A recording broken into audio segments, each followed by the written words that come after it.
राजस्थान में तपते धोरों के बीच गर्मी अपना कहर बरपा रही है, तो वहीं दूसरी तरफ राजनीति के बड़े अखाड़े में कांग्रेस और भाजपा का सियासी पारा भी तपिश मार रहा है। बात करें प्रदेश में विधानसभा चुनाव में कांग्रेस को मिली बुरी हार और उसके बाद राजस्थान कांग्रेस में हाल ही में आए लोकसभा चुनाव में पायलट की चाणक्य नीति ने सबको चौंका दिया। यानी कि जहां प्रदेश में हुए पिछले 2014 और 2019 में हुए लोकसभा चुनाव में कांग्रेस का सुपड़ा साफ हो गया था और विधानसभा की हार का बदला लेने के लिए कांग्रेस एड़ी से चोटी का जोर लगा रही थी। वहीं अब यूं तो कांग्रेस को कुछ तो राहत है, लेकिन सियासत के जादूगर कहे जाने वाले अशोक गहलोत का जादू लोकसभा चुनाव के नतीजों में चला तो सही, लेकिन बड़ा कमाल नहीं दिखा पाया। वहीं इसके इतर सचिन पायलट को राजस्थान कांग्रेस की पिच से गायब करने के लिए गहलोत ने बड़ी अदावत वाली रणनीति तैयार की थी, लेकिन गहलोत की रणनीति पर नहले पर दहला मारते हुए पायलट की चाणक्य नीति ने कांग्रेस की झोली में 8 सीटों का तोहफा दे दिया। मतलब साफ है कि भले ही पायलट को छत्तीसगढ़ का चुनाव प्रभारी बनाया था, लेकिन पायलट की चुनावी रणनीति पूर्वी राजस्थान के साथ साथ शेखावाटी में जादू चला रही थी। दरअसल पायलट के दम पर ही कांग्रेस की झोली में 8 सीटें आई। वहीं पायलट ने राजस्थान प्रदेश में जहां जहां सभा की वहां वहां पायलट का जादू चला और चौंकाने वाले नतीजे सामने आए। राजस्थान के सियासी पंडितों का कहना है कि गहलोत पायलट के राजनीतिक करियर का राजस्थान प्रदेश की राजनीति से सुपड़ा साफ करवाना चाहते थे।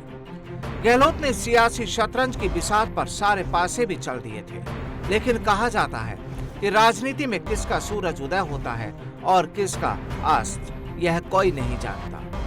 खैर छोड़िए इन बातों को, बातें हैं बातों का क्या। लेकिन साल 2024 के लोकसभा चुनाव में जिस तरह से पायलट ने इस परिणाम वाली पिच पर बैटिंग की, तो उसका रिजल्ट भी सबके सामने है। पिछले 2 लोकसभा चुनाव में करारी शिकस्त के बाद 11 में से पायलट के दम पर 8 सीटें हासिल करने के पीछे अब कांग्रेस आलाकमान के सामने पायलट का कद अब और ऊंचा, मजबूत और भरोसे का बन गया है।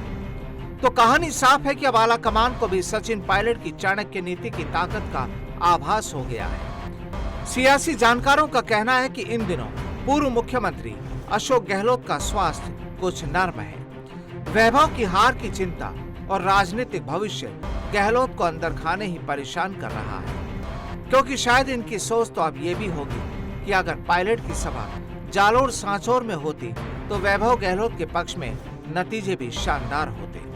लेकिन जनाब, होनी को कौन टाल सकता है। अब राजस्थान कांग्रेस इन दिनों आत्मविश्वास से लबरेज नजर आ रही है।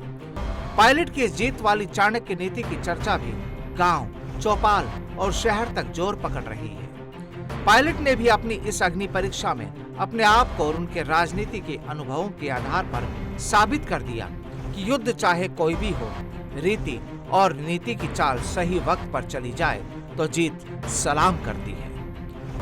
खैर राजस्थान कांग्रेस में पायलट को जो जलवा दिखाना था वो दिखा दिया है, लेकिन अब आगामी वक्त में प्रदेश की 5 सीटों पर उपचुनाव होने हैं, तो क्या फिर से विरोधियों की चाल सचिन पायलट की जीत के कारवां को रोकने में रोड़ा बनेगी, या फिर से पायलट की चाणक्य नीति एक बार फिर बड़ा कमाल दिखाएगी? सवाल ये भी बड़ा है। जयपुर से नवतेज टीवी के लिए सुरेंद्र सोनी की रिपोर्ट।